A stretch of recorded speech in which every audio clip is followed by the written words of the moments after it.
Daily Dose Manipuna Mayambu Taramna Okchiri. Ngasisu yamna interesting oigadawraba amadi khangjinbada yamna kanagadawraba video ama puduna lakchari. Karigumba somna chahi ama pura credit card sinaba toklabadi kari thokani. No swiping, no tapping. Somgi wallet masigi plastic card asi sungyaw yaudavida. Karigidamakta inakaira khunba singna credit card asibu yamna pamba khulai ama oina sinariba. Somna karigumba kanda khanba yawbi khrabara. Credit card asina aibu trap tawbira haiba wakhal asi. Mayamsing asigi paukhum puduna lakchari. Like amadi subscribe button da namsin biduna video gi mai kaida panglasi. Karigidamakta somna nungai khraba credit card asibu chahi ama sinadaba pamgadawribano. Aigi oinadi karigumba ama khangningbana. Changyeng amadi financial lambida khitang akaiba lakpadagini hainingi. Achumbani credit card asidi yamna sathina nungaiba khulai amani haibiyai.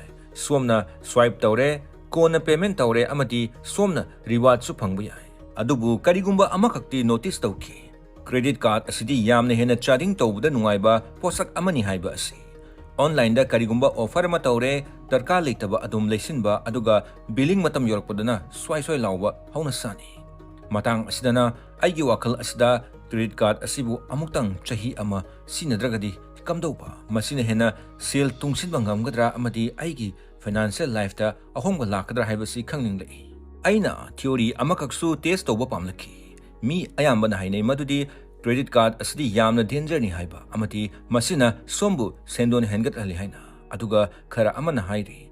Credit card sinabana somgi credit history sagatpa amadi reward kya fangali haina. Mayam sing asigidamak aina plan amakak seme. Aina matam pumbada debit card sinagani port leiba khudingda khutta matam pumbada paisa thamba masina chanung thakpada pithok pisin tawnanaba aduga expenditure khudimak budget amagi makhada tracking tawba haiba aigi experiment asina aigi charging tawbagi hainabida kari ahongba lakpa aigi saving credit score kamdoubuno haibadu sugaina haisake ahanba tha adomadi wana thoe matam pumbada port leiba khudingi credit card satpagi hainabi aduna credit card tagi debit card ta onthokpa asisu aigi brain asibu nowna rewiring tawbaga chap manai khwaidigi chawba ahongba ma hairagadi karigumba pot ama leiramdaida aigi account ta sale yauribra haina check tawba takhi credit card oiramlabadi aina haujik leiraga kona payment tawsu yarambani debit card asidi pura real time ni paisa yaure leire yaudagana tokle masina namduna aibu budgeting gi maramda serious oiba takhi maramaduna yamna icham chamba app sinaduna aina charging tawba khuding tracking tawba takhi aina category khuding da limit thamki khudam oina food entertainment amadi bills aduna grocery shop tagi pot leiba matamdasu kanadaba pot sei leiba toktuna ahanba tha aduda 15% groceries tan leikhi ahanba tha sidadi yamna nungaina chatkhivanate khudam oina credit card yaudana pot leiba yadaba website online shopping gi offer hotel la leave da people offer kya ama miss tawba takhi adubu tha loislakpadadi sale gi hiram da control ama leibagumna tawrakhi maramdi debit card sinarubanina tungda amuk payment tawba gi tension su leitre tapna aigi saving account su sale tungsin bahaurakhi masi masu khangki aina asuk kuibasi credit card ta depend tawduna leramle haiba asi tasengna masidi wake up call amani haibi ha kya haukrabagi matungda nungsa marakta urum phangbagumna phawrakhi pochai macha masu leibada paisa oina piraga leibada nungaiba ma yauri amadi paisa gi value khanglai yamna apenba amadi leiki karigumba aina lupa tara piba cha thakpada lupa kun chapi thadaraga amuk lupa tara halakba adu masina henadum aina sale charging tawbaduga wakal asiga connection ama phawrai masimasu notice tawba horai aina apamba pochai leibda sale kya yamna charging tawi haiba asi credit card sinaragadi yamna line Amazon Flipkart tagi pochai click amada leibi adubu debit card natragana case asi sinaba matamdadi ngahak khanba amadi leppa takhi aina charging tawriba asi chumlibara haina khwaidigi chawba kanaba ama hairagadi aina interest mayam ama tungsin bangamba asini Haujikti aingonda credit card balance tondramanina interest fee amata su thidre. Haukiba tha taruk asina chawkraba lupa lising mangarom save tawduna aikhoina khangjiludaba credit card ki 36% interest atudi thidre. Hairiba sale aduna tungsinduna aina hek pamjaba khudam oina anoba Nike sports shoes amasu without tension da leiba yare.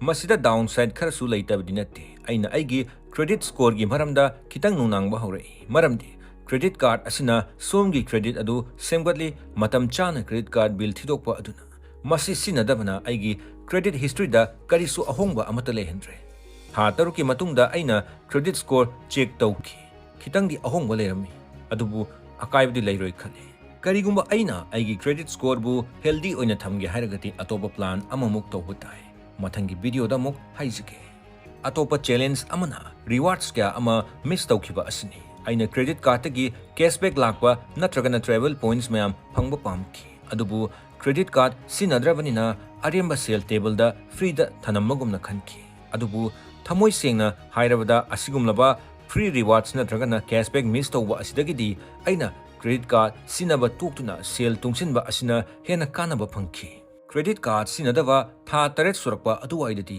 aisi pura budgeting pro haibdu oire aigi system amakak semki salary lakpa khuding sale sing adubu bill thinanaba savings amadi lifestyle gi damak separate oina thamki aina dining out tawba entertainment asigi damak tonganba envelope ta sale haptuna thamba adu lauthokuna sinaba tamki masina ahenba charging tawba ngamkhide aigi saving account adusu hanadagi yamna masa phana ure mamang chahidagi hena lupa lising kuntra hena saving tawba ngamki mayam sing asidagi yamna sathina aingonda kanakiba asidi stress amata laitaba asini karigumba aina credit card sinaba taramlagadi soidina nomudi payment tawdaba yaroi habigi tension soidina leramgani masigi tension asimadi yautre isa wakal pungyang yangki haujik aigi finance asisu pura chumding chumba lai amaga chap madare account yauriba adu khaktani aina chatting tawba yariba asi late fees ki tension su amata leitre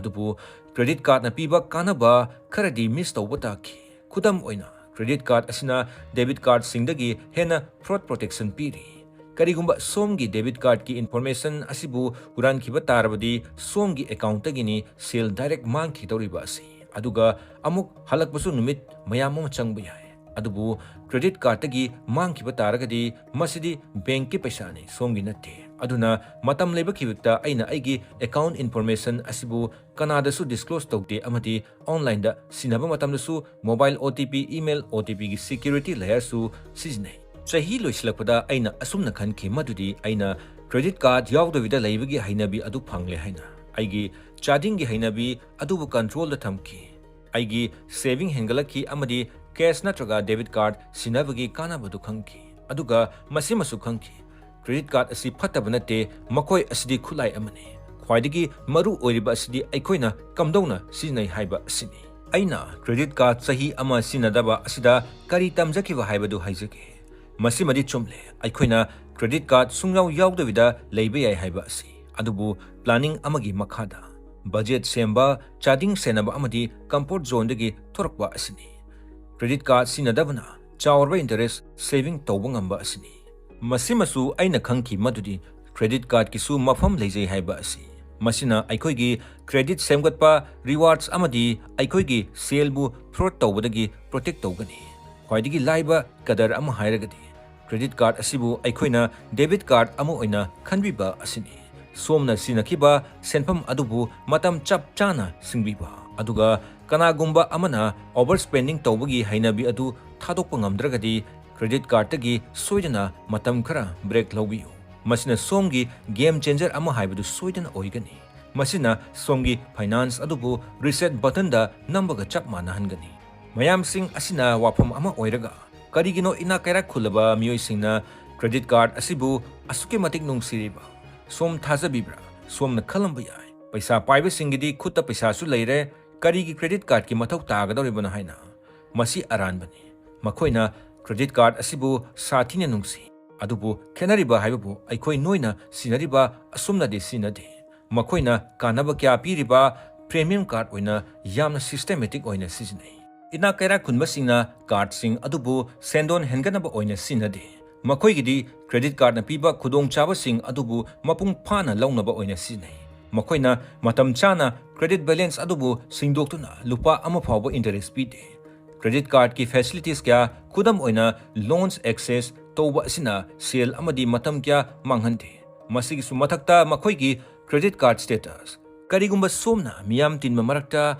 black card puthokpa matamda miyamna notice tawgani. Masidi miyam mangda ID ngammi haiduna mukhaibaga chap manai.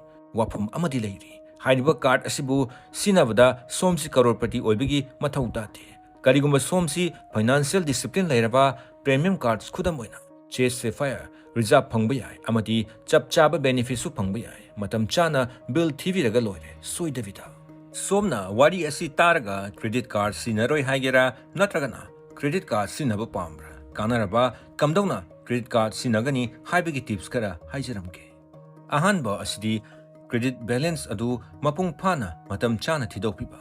Natrabati somna phange khaliba rewards adudagi interest fee na sathina henkiba yai.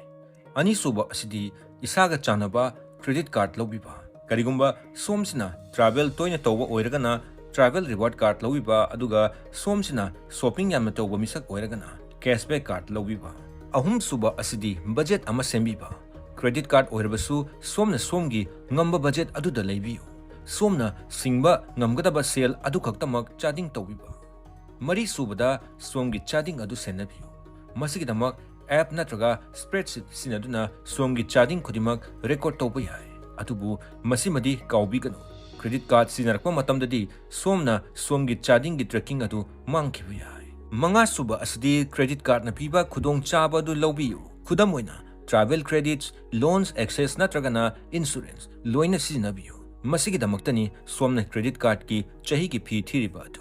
Mayam sing asini credit card sinadaba amadi sinavagi kanaba mayam sing asi. Karigumba somsu credit card ki langda thuba thoklubasu matam changlasu changna experiment asi tawbiyo. Masina somgi financial life ta discipline ama soidina purakani. Ngasigidi matang asta video asi loisinjarage. Karigumba video asibu enjoy tawbiragadi like, share amadi channel asida subscribe tawsinbasu kawbiramganu. Mathangi video da amuk thengnarasi.